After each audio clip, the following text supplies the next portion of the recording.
Welcome to the Wise Take DFS podcast. I am your host, CK013. You can find me on Twitter at CK_013. And I'm joined once again by one of Wise Take's finest DFS analysts, Mr. CashinDFS. You can find him on Twitter at CashinDFS. Cash, how's your weekend, man? My weekend was good. Made some good money. All right, I'd like to hear that. Golf, NASCAR, everything went good? Oh, golf was amazing. NASCAR was amazing to the last 20 laps. Yeah, I saw that. And wreck. I know baseball. Shake and Bake told me that baseball was that was going to hurt good you. too. Yeah. Like, it was a clean race the whole night. I'm winning hella money, and then the one little wreck, then another one. Yeah, it wasn't good. Yeah, you still won. You just didn't win as much, right? Yeah, about a bunch less. Yeah. A bunch of hundreds less. Oh man, such a bummer, dude. Like about 700 less, or 600, somewhere around there. Either way, winning is winning. You did well in golf. You did well in baseball. You did well in NASCAR. Golf was amazing, but I barely played. I barely played golf this week. Oh man! Like I played 1/6 or 1/7 of what I normally play. Oh man! And it was amazing. Oh my god! Just gotta keep the heat around. I had one guy miss the cut in every team I made. Oh man! Ugh. Well, we gotta keep you hot, man. We gotta keep the heater going. We'll carry it over to some baseball during the week, and you can pound the golf this weekend. Get him back. We got ourselves a little 8-game slate here. I like it. It's nice on a Monday, not have too overwhelming of a slate. So let's go ahead and jump in here so we can figure out how Cash is going to make his dough tomorrow.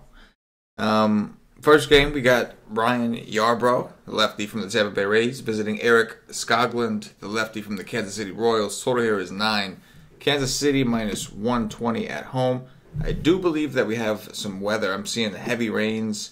13-mile-per-hour winds blowing out to left field, so we'll see if this game plays out. As of right now, the forecast is kind of ugly. It says heavy rain, but then it says 30% chance of precipitation, so we'll have to keep an eye on that. But assuming the game does play, what you think, man? I hope it doesn't. I hope it doesn't, so I'd have to maybe try to play one of these guys. I hear that.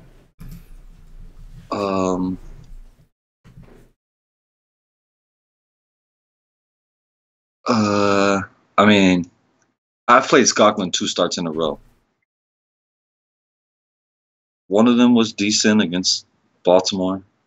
The other one was not. I mean, I'm not. There's some other options I think I like better, but I do like his matchup. And Yarbrough, no, I won't do that, but he's decent against righties, not giving up major power or nothing, but lefties have hit him pretty well. So Moose, don't think I could do Duda, but I could do Moose. I play Moose against any lefty, but I don't necessarily love this. It's in Kansas City, right? Yes. Yeah, I don't love much here. Yeah, I think I'm with you, man. Just looking at it, obviously we're assuming the game does play, but even if it did, it's a big ballpark. These are two pitchers that, in my opinion, aren't very good. I think Skoglund's been really disappointing. I think they had some higher hopes for him, and he's kind of had a big backwards type of year. Neither of these teams are really striking out all that much right now. It's just not a ton that I like here either, man. Maybe if they were in a smaller park, but both these teams play at pitchers' parks. It's just not much I like. I mean, like you said, like if the weather wasn't. I think if the weather was like completely clear, we might have to look into at least Skoglund to take a look and just see, because they are very cheap. But I'm with you, man. There's really not much. I'm hoping that we don't need anything from this game, and from the looks of it, looks like we probably won't even play with the weather. But I'm with you. Not a lot I like right here.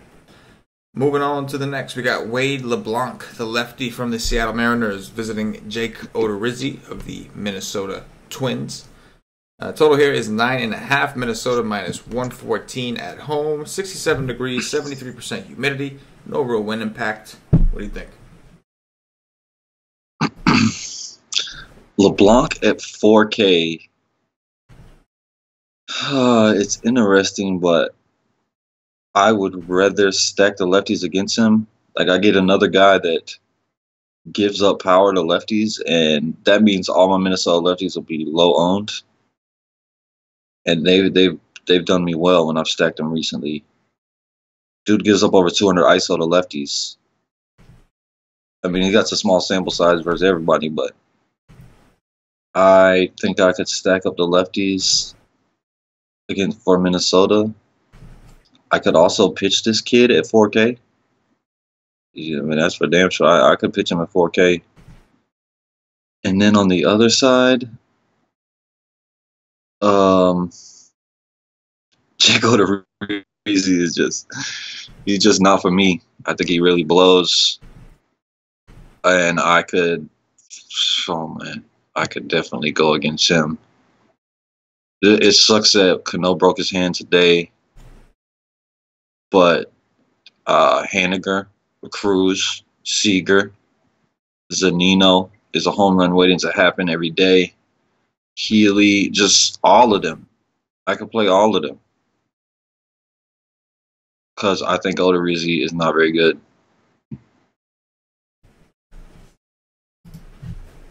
I agree. I think that Odorizzi is a guy that seems to have gotten a little lucky throughout most of the season, hasn't gotten tagged up too badly, has had decent outings, and then a lot to do with matchup, a lot to do with a little bit of luck. But his xFIP is not very good considering the year he had. If you look at his xFIP, you would not believe some of the other numbers that he's actually put up. So I'm with you. I lean more towards the bats here as well. He has a very high Sierra, like second highest on the slate. Yeah, man. It's behind wild. Actually a guy I like. It's crazy, and if you look at his actual numbers and like his some of the game logs, like you're just like how does it make sense? But so I mean, look at the fly ball rate. Yeah, man. It's like almost everything you look at. 54% this year. Yeah, absolutely. So yeah, I'm with you. It sucks that Cano got hurt, but at the same time, they got a lot of power either way. Seattle's team doesn't strike out a ton anyway. Should put the ball in play. Should see a lot of fly balls. Maybe we know that in Minnesota. I know it's not hot, but we know that the humidity over there really makes that ball carry a little bit. We've seen them kind of uptick in runs in that stadium. So I'm with you. I like the bats on both sides. And the block at 4K, I mean, it's just a price thing. I hear it. It's 4K. I mean, it's a matter of if we need to come down here or not. Maybe we don't. Maybe we do. We got to see what other pitchers are out there. But for now, I think the bats on both sides are the most appealing. But I do agree. Like if you do take the Twins, I wouldn't skip the lefties. I definitely wouldn't. If you're going to stack the Twins, I wouldn't skip the lefties. Well, if I'm playing Minnesota, I'm stacking all the lefties with Brian Dozier. That's what I'm doing. There you go. That's who I want. I want the lefties. Right. Because there's no Sano. I miss him. Oh my gosh. That big SOB need to come back. I miss him for two reasons. I miss him, number one, because obviously we like to play him in the right matchup, and number two, because he's also an extra strikeout in there for when we target against him. You know what I mean? It's killing me, man. I do want him back either way. That's all I know. I want him back. Yeah, but Minnesota's a hitter's park for me. Yeah, absolutely. As long as it's not freezing. Yeah, absolutely. It's warming up. And it's a park upgrade for Seattle for sure. Yeah, I agree. Like I said, it's going to be humid over there, man. We know when humidity ball can carry. So hopefully it gets a little bit warmer, but it's still, like you said, it's not cold. So we know last year and the year before that we saw a lot of runs, like a big uptick in home runs and runs in general out in that field. Next game we got Carlos Carrasco. You watched Otani today? No, against them. No, against oh my God, that kid is so special, man. That slider. Yeah. That splitter and that nasty curveball. My God, that kid is so special. I love that kid so much. Oh, yeah, man. He's going to be something great. He's got to figure out. I mean, I know it's not easier said than done. He's got to figure out the consistency thing, But once he does, it's hard going hitter. Then you're playing as a hitter. Then all of a sudden, playing as a pitcher. You're not like playing the usual pitcher's role. So it's tough. But he's so good. And every time I watch him, I hate him even more because he should be on the Red Sox, man. Oh, yeah. Because of the stiff arm he gave you guys? Nope. Stay in LA.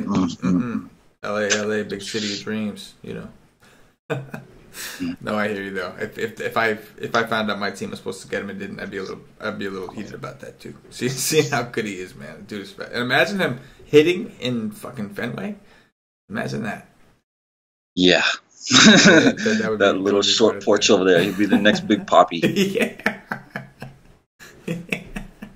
That's awesome. Well, it would have been awesome. We got Carlos Carrasco of the Cleveland Indians visiting Mike Fiers of the Detroit Tigers. Total here is 8.5. Detroit plus 190 at home. Looks like possible light rain. 29% chance of precipitation. 64 degrees. 96% humidity. No real wind impact here. What do you think? I don't know what to think because I love Carrasco. I love him on the road. Like last time he went out, it was lock button. It was so easy to pitch him against Milwaukee on the road after he's been struggling and people are scared. And he went out and dominated. But my problem is that it was a complete game, 117 pitches. The start before that is 113 pitches. So that's what scares me. I'm not scared of Detroit whatsoever. At all. I'm not scared of Detroit. What I'm scared of is coming off a complete game and throwing a lot of pitches. That's what scares me. But, I mean, I love him. I love him on the road. I am just scared. And you stack up Cleveland. Fiers Odorizzi is probably the worst two pitchers on the slate for me. Fiers is garbage. Like, just bad against everybody. Like, he's just terrible. I mean, Fiers is terrible. Lefties, righties, I don't care. Both of them are awesome. He is the worst pitcher on the slate. He is worse than Odorizzi. Yeah, man. I think Carrasco at 12-2. I think he's the highest priced pitcher. I'm pretty sure he's like... Nah, Corbin's okay. 12-7. Okay, we got Corbin coming up. I'm with you, man. I know last year, pretty much all the years before, Carrasco showed some pretty strong home and away splits, and he seemed like he's starting to veer back, right back towards those. He had a terrible game at home, came back the very next start, like you said, and balled out on the road and against Milwaukee. And it does kind of suck that he did pitch all those pitches to the complete game. But the Tigers are a team that's tough to pick on. I will say that I think Nick Castellanos has a Q tag by him, and so does Heimer Candelario. If those guys are out, obviously we know Miggy's out, then it's definitely a boost for Carrasco. This lineup he's going to see is just terrible. The problem with Detroit is they're really not striking out. We saw them. They gave Paxton a hard time today. Put up some runs on Paxton. Obviously that's... And it's just, hold on. My bad. It's the same situation. Paxton's coming off a complete game where he completely shut out Toronto. Right. You know what I'm saying? Yeah. And threw a lot of pitches. He came in there and he struggled. Yep, he did. He struggled big time. So I'm with you, man. I don't know just yet with Carrasco. I think there's some concerns here, just with matchup and the fact that he is coming off such a big game where he threw all those extra pitches. So we'll see. But I mean, the difference is Paxton's a lefty. You know what I'm saying? Yeah, so I was just gonna say they're much better against lefties. Yes, so yes. that's a little difference, but I'm still scared to pay that price for somebody coming off that. Right. But so far, he's probably the most optimal guy that we've come. Yeah, he's definitely, without a doubt, he's the best pitcher we've come across so far. I just went back and looked at who we talked about. I was like, okay, yeah, no doubt about far, that. Yeah. You could tell it in the price. Yeah, he's exactly. 9-8 on FanDuel, where Corbin is 10. Yeah, they're gonna make you think. So he's second there too. Interesting. But yeah, I think Carrasco is definitely someone that we can consider, and especially like his floor, you would think is a little high. His floor here is solid. Like I don't think Detroit's going to necessarily beat him up, and you would think that his teammates could get the fire, so he should be in a decent position to get the win. He just can't go too bad. Yeah, he should definitely get the win. Right. I just don't know if I can get the upside. Like I don't know if I'm gonna get The upside. 7-8 innings. They might pull him after 5. Yeah, and they do have a good bullpen. Just because they know that they can win this game. You know what I'm saying? Like they're going against Fire. They should blast his ass. Agreed. Ass blasters, absolutely. So yeah, I think Carrasco's fine. Love the Indian. The Indian side in general is fine. Carrasco's okay. We'll see when we get to some of these other pitchers if he's the guy we want to hang our hat on. We do have a couple other good pitchers to talk about. And Carrasco's obviously 12-2 in a matchup that doesn't present a ton of strikeout upside on first look. We'll see what lineup actually comes out tomorrow. And we'll talk about that on the live stream. But in the meantime, if I fade him and he goes off, I'm gonna be pissed. Oh hell yeah, without a doubt. Yeah, Well, see, their swing and strike rate this year against righties is 10.7. K percentage of less than 21, 20.9. Yeah, it's not very good. There's a lot of other spots that's way better. I agree. Sean Manaea, the lefty from the Oakland Athletics, visiting Rick Porcello of CashinDFS's Boston Red Sox. Total here is 9, Boston minus 150. At home, last time Manaea saw these guys, it was in Oakland, but he did throw a no-hitter. Do you smell some revenge from your boys? I mean, of course they're gonna try, but they've been bad. They've been bad. They just have not been very good against lefties. I don't, like I said before, I don't think that's gonna continue. Like, by the time the end of the year rolls around, they should be one of the best teams against lefties. They just got so many, like JD Martinez is one of, if not the best power hitter in baseball against lefties. And I mean, you got Mookie, you got Hanley, you got so much there. But going off the numbers, they've been downright awful. Like, just one of, if not the worst team in baseball against lefties this year. So that's scary. Manaea is only 9.6. I don't mind Manaea here, but I much prefer Porcello here. Porcello's a higher price. Porcello's under 10% every single day. Sometimes I get him less than that on DK, and it's amazing. I pitched him against the Yankees, just not on my main team. But every other one of these games, he's been on my main team. Not the first game against Tampa, I don't think. Maybe he was. Every single game after that, he's been there. I haven't faded him one time, and I'm not going to fade him today against sorry-ass Oakland. It strikes out at a big clip. I'm not scared of Oakland. Yes, they have major power, but I take that power at home, and nobody else wants to play them. Right here, I take Porcello. He's going to be very low owned. He is very expensive, almost 1,000 more than Manaea. So, yeah, I like Porcello a lot. I will have no Oakland. And I probably won't have much Boston Red Sox either. Yeah, I don't know what I'm gonna do with the Boston offense here. I want to think that perception is really low and that we can get them low owned here, and I think we could. It's just we're not really getting much of a discount. So it's like, you know, if you get beat by Manaea after he no-hit these guys in Oakland and he does something similar, and I mean, I don't expect another no-hitter, but say he does well and shuts out the Boston offense, you're going to feel pretty dumb paying these prices. You're just going to say, I knew that these guys had a hard time hitting him. But at the same time, like, I do think that Manaea, like, you know, we saw it a little bit, I think, in his recent starts, one of them. But I think he's due for some regression, just a little bit. Just a little bit. I do think he's good. But I think he's due for a little bit of regression throughout the season. So I kind of want to take a chance on these Boston guys because anytime you can get Boston low on, it's just a good feeling.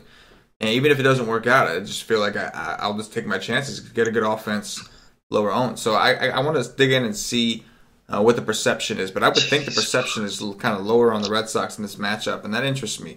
It's going to be 71 degrees, 57% humidity out in Boston, so the balls could carry a little bit.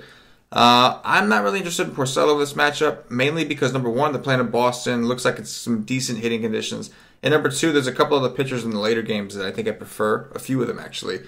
And one thing I will say, Porcello is another sinker ball pitcher, and we do know, thanks to Sonny Gray, we do know that these Oakland guys are pretty decent against the sinker. So they like to hit, apparently some of these guys like those low balls. So I think I could go to some of these A's. They have been kind of hot.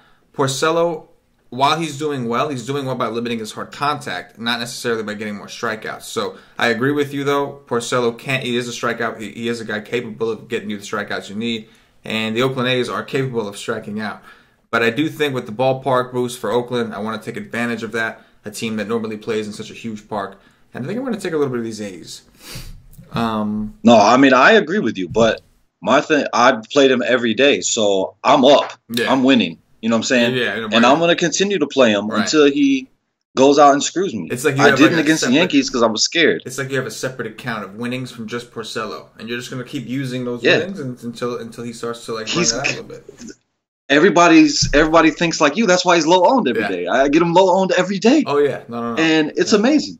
Yeah, no, I agree. I mean, his price is caught up now. Like, he was cheaper. Yeah. But I'm still going to do it, and if I win against him, it would definitely be with lefties. Yeah. Like, I like Lowry a lot. Yeah, I I like Joyce, Lowry every day. Joyce, Lowry, Olsen. See, I don't like Joyce because he's been so bad. I like Olsen and Lowry. Joyce has sucked. Yeah, he's been bad. But he's 3K. I'll take a chance. Yeah, he'll probably be hitting first or second. Yeah. Somewhere up there. Yeah, most likely. Olsen's only 3.5. Yeah, man. He's been disappointing, man. I mean, it's coming. Yeah, no doubt. It's coming. His xWOBA and all his like peripheral stats, launch angles, all that stuff. Like he's coming. It's just hasn't put it together yet. But I think he's hitting the ball hard. He's just gotta he's gotta get some stuff to fall his way a little bit. And I think he's gonna start going on the tear soon. Most people will want to stack the A's. So if you're making multiple teams, do both. Because Porcello, I promise you, will be low owned. Oh, Porcello will most definitely be low owned, without a doubt. People don't like playing Porcello. And again, like when you look at his numbers, there's not the only thing different that he seems to be doing is his pitches are working a little bit better. He's limiting his hard contact, but it's like his K's, nothing's really up. Swinging strike rate, nothing really is up. He's just found out a way to keep the guys off balance. He's like he was 2 years ago when he was elite. Last year he was terrible. Yeah. Yes. On to the next. We got Junior Guerra of the Milwaukee Brewers visiting Patrick Corbin, the lefty from the Arizona Diamondbacks. Total here is 8. Arizona minus 150 at home. It's going to be real hot. I'm not sure if they're going to open up the roof or not, but it's going to be about 90 degrees out in Arizona. We'll have to see if they close it. In the meantime, what do you think? What I think is, I mean, Corbin has been pitching more like what he should be pitching like. Like, he's not as good as he was at the beginning of the year. Like, he's just not. He's good, but he's not that good. And this is more what I expect, around 20s, not 30s and 40s. If the roof is closed, I like him more. I just don't like the price. I probably won't be playing him. And on the other side, I think this guy is absolutely terrible. He's proved me wrong a few games this year, but I just don't think he's good at all. I watch him. I'm like, you are terrible. Why are you here? You suck. Like, why is this kid that didn't start today? Like, where has he been? Like, this guy is elite. Gosh, this guy is dog shit. Yeah. Like, this dude was out here throwing like, oh, man. Where was he? Like, why was he in the minors? And this guy is pitching. Yeah. This guy sucks, but so does Arizona. So, I don't know. I don't know if I want to pick on him. Yeah, man. Arizona been super disappointing. Peralta. It'd be Peralta. Yeah. Yeah, I could do some Peralta. Descalso if he's in the 2-hole again. Oh, yeah. In front of Goldie. You know, I hate the fact that DraftKings made him third base only. That's so annoying, man. I like them so much better when you have the second base eligibility, man. That's so stupid. You know, but you're going to get every time. People don't like to punt that position. But why do they have Avila still on the roster? Like, why don't they have Herman here? I don't know. Is Herman hurt or what is going on? They just never really liked that dude. Remember they were playing him in the outfield? Herman is he's my dude. I know, and he's versatile. That's what I was going to say. He can play the outfield, play catcher.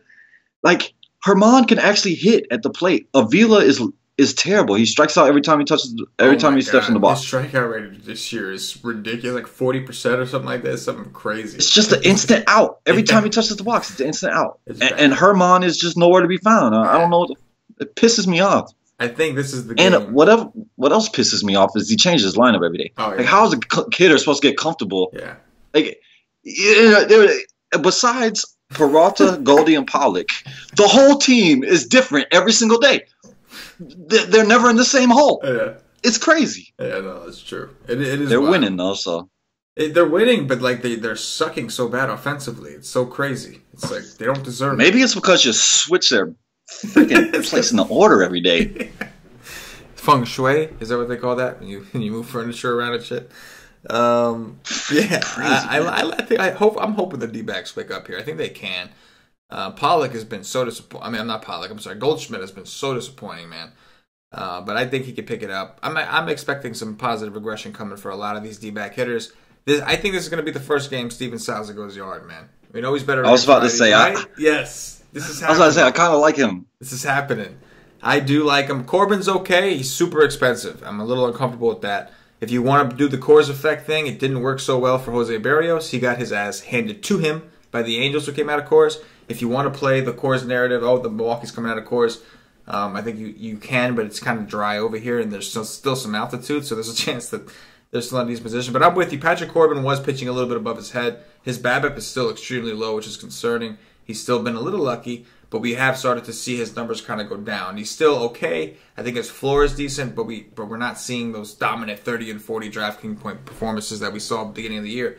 So I do like the D-backs. I think Corbin's okay. He's just kind of expensive, and I think there's a couple other pitchers that I'm interested in coming up a little later.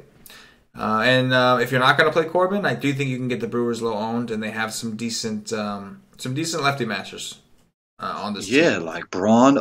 I was looking at the two catchers. Rapina. Like, yeah, Bandy has been bad. Like, he's been bad this year, but he is a lefty smasher. Like, he has big ISO. And Pena, I like too, but yeah, they're both really cheap. That's why I was looking, especially on FanDuel. Yeah. Oh my God. Absolutely. On to the next. Lance McCullers of the Houston Astros visiting Andrew Heaney of the Los Angeles Angels. Total here is 8. LA is a plus 120 home underdog. Looks like it's going to be about 58 degrees. A little chilly out there in Los Angeles, well, Anaheim. Humidity is 78 degrees. What you got here? McCullers is 10K, right? Yes. On DraftKings, yes. I don't think that's for me today. I don't know. I don't think I want to play him at 10K. And who's on? Oh, Heaney.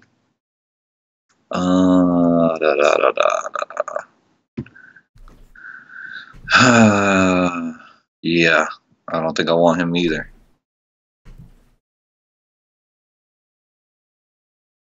I mean, Houston bats are okay, but don't know if I love that because every day when I try to stack them, they suck. I don't really want nothing. Like, I don't want to attack McCullers, but I don't want to pitch him. If I was playing in a huge tournament, I could stack the Angels because probably people won't be doing that against McCullers.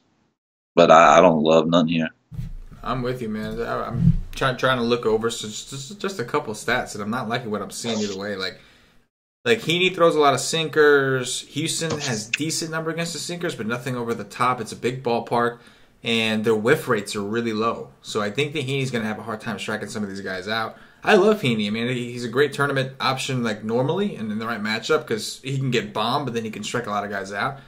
But I don't think I want to pick too much on the Astros. I will say that the Astros, similar to the Red Sox, have been very disappointing against lefties.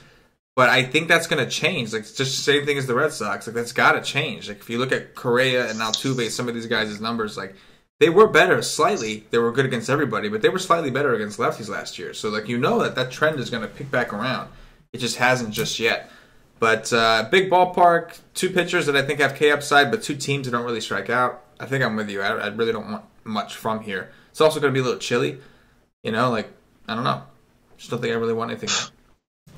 Man, you'd rather play. Oh, man, I mean, Mike Trout is Mike Trout, but damn, he's expensive. Oh, like, yeah. I would think I'd rather play Betts for 100 more. Yeah, I think so. I do. I think so. And a better park, too?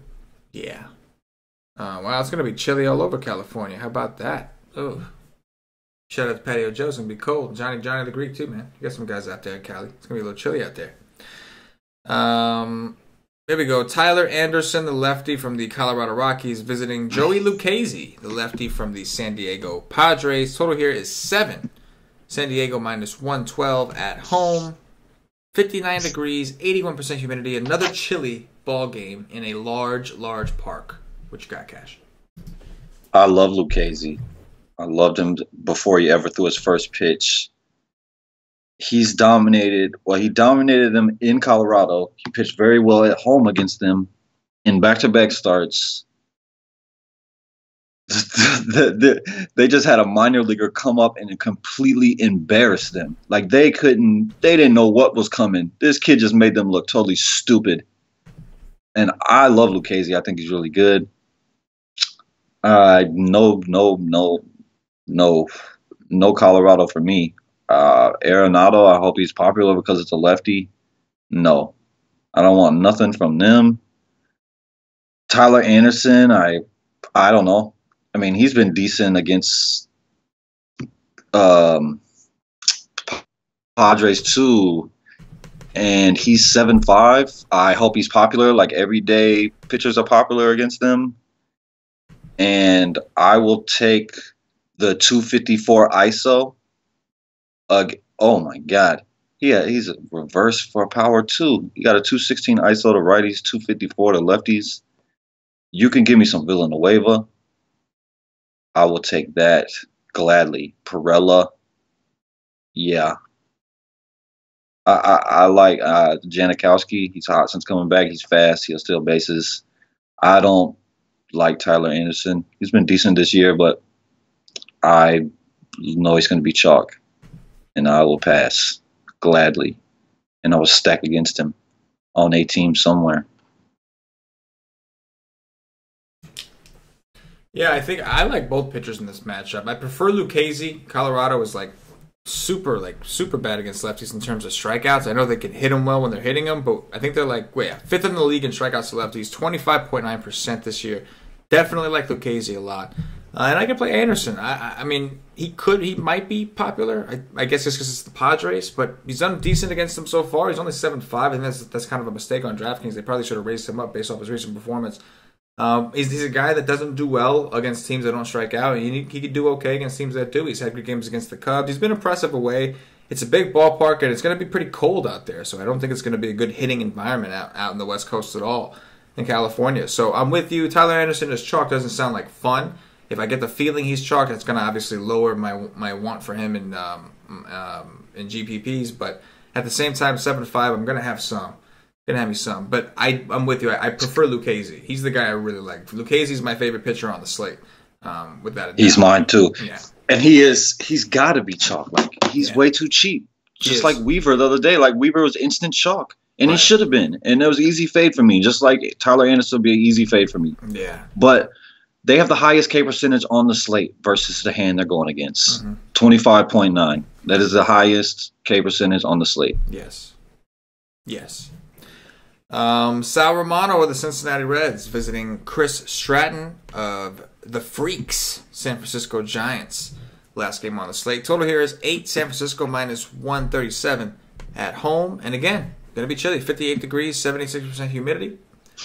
Last game. Sal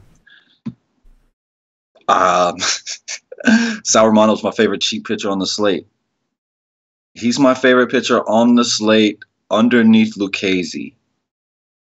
Sal Romano has been pretty good his last couple starts. Sal Romano is not at home in one of the worst parks. He is in one of the best parks.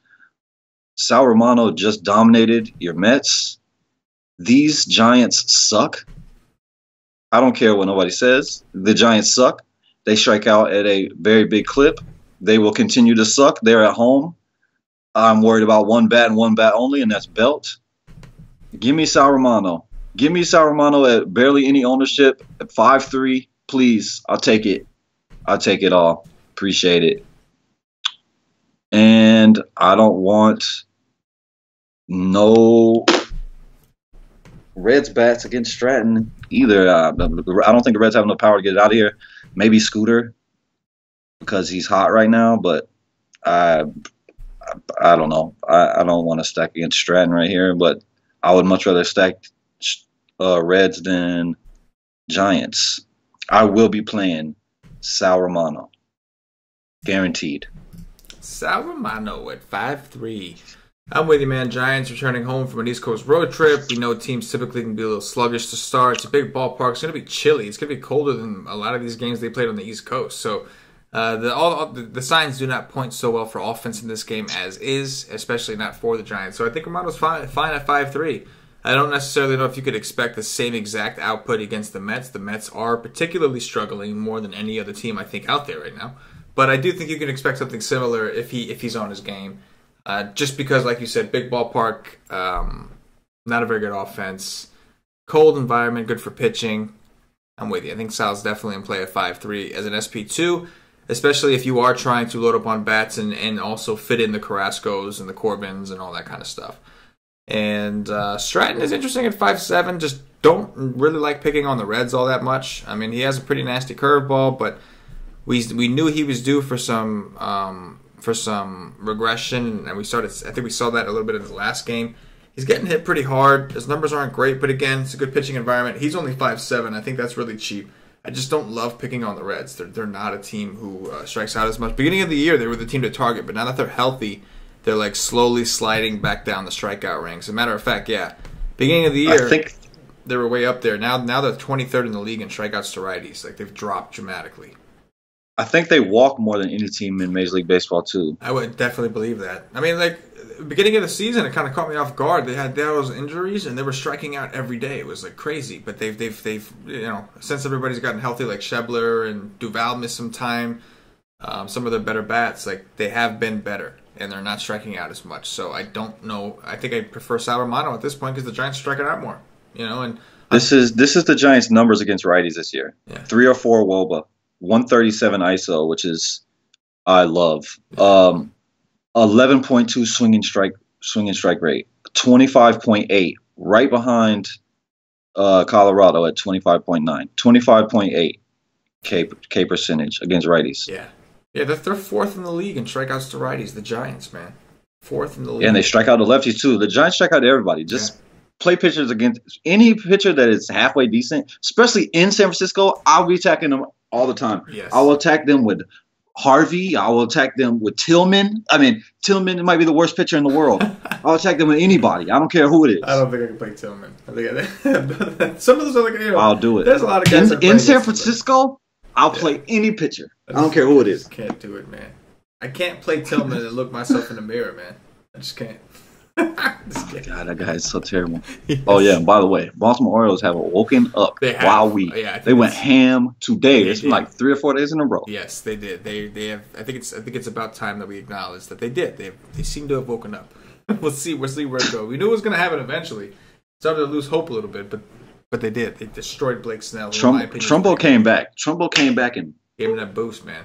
Came back there, gave him that boost.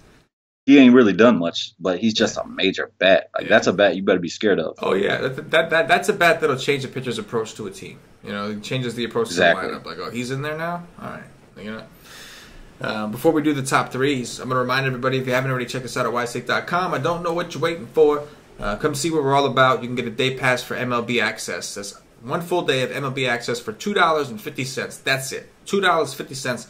Coffee at Starbucks costs more than that. If you were playing DFS, if you were playing MLB, no reason you can't come check us out, see what we're all about. We offer cheat sheets, articles for cash and GPPs. We offer the Wise stream. We have a live stream we do an hour and a half before lock, 7 days a week for main slates, where we actually dive in, similar to this, but after we've done all our research. Obviously, this podcast is a first look. Also, we are a community. That's the primary thing we are. We do provide strategy sessions on Monday, Thursdays, and Fridays, or basically during the week 3 days when there's not an early slate. We do a lot of things to really help our members out, help them learn. We believe in them learning their own process, and it's not just about, like, help me today. It's about help me in the long run, help me become a better, more successful DFS player. So come check what it's all about. Even the chat itself is well worth the $2.50 for the day. Just get access to that chat, talk to some of our members, see some of the stuff they've learned, hear about some of the stuff they're breaking down. It's a phenomenal thing. And like I said, $2.50 gets you in for the day. Come see what we're all about. Come rock with us, wisestake.com. Chill. All right, Cass, let's do some top threes, man. Top three pitchers, top three stacks, play some Dong Watch, wrap this up. Top three pitchers. Lucchesi, Romano, and I guess I'll go Carrasco, but I don't necessarily like it. Yeah, no, I hear you. I'm going to go with the same first two. Lucchesi is definitely my favorite pitcher on the slate. I like Romano's price here against the Giants. I like the atmosphere. I do like Tyler Anderson, but I'm gonna go with Patrick Corbin here, and play the Coors narrative one more time against Milwaukee. But obviously, it's very close with Carrasco. Top three Hey man, stacks. it should be closed because it Oh, is the so roof? high. Yeah, It should be closed, it should which be closed. that always helps. Definitely, definitely. The humidor seems to be working. Either that or just everybody that they've been playing has sucked. It's one of the two. Oh no, it is. No, it is because they just showed the stat when I was watching the game. Right. It was all bats, Arizona bats and Okay. road bats. It Gotcha. was way down Yeah. from last year. Yeah, absolutely. Top three stacks. Cleveland, Seattle for sure. Let me just attack the two worst pitchers on the slate. That's usually. I want to say Arizona.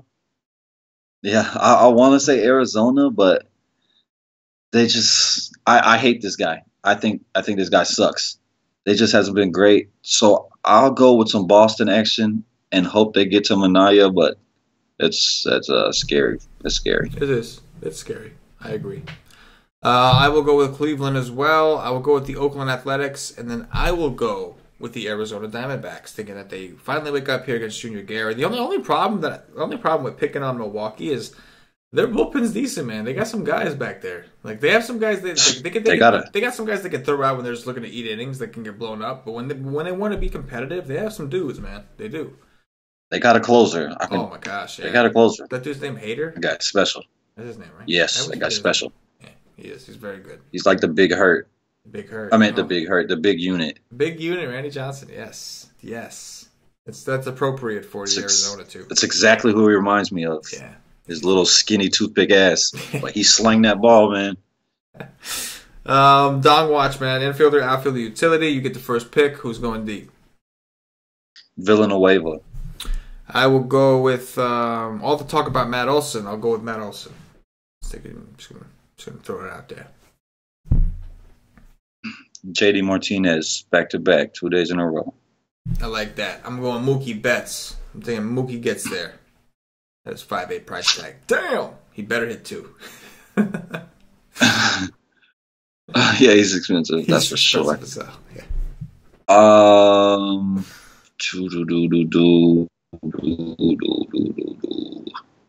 I will say. Who do I want to say? Jose Ramirez, or Alonso, or Lindor, or E5, or any Cleveland bat. And I will go with I'll go with Steven Souza. Let's go Souza action. I think he goes deep finally. Waiting for it. They're waiting for it. He likes righties better. He gets a righty here. All right. So, if you're watching on YouTube, please click that thumbs up. That like button really means a lot. Helps us out. Subscribe to the channel. Get notified whenever we put out one of these cool-ass videos or any other one that's free on YouTube or whatever else it is you're watching us on. If you're watching us on Facebook, please like and share to support the Wise Take Nation. If you're watching us on Twitter, do me a favor and retweet it. Give us a like. Give us a follow at @wise_take. If you're watching on Twitch, you can give us a follow there as well. And if you're listening on iTunes or Podbean, give us some 5-star reviews. Help bump us up those charts. Let's keep that buzz going with the Wise Take Nation. Spread the word. Don't be greedy. Feed the needy. Feed the needy with this DFS knowledge. So, Cash, anything in closing for the Wise Take Nation? I should have said the Twins lefty, but I didn't. You didn't, no. Forgot. But you did name like 6 Indians, though. All of them. Was that it? Nothing else? That's it. There we go. For CashinDFS, for myself, the entire Wise Take Nation, as always, good luck.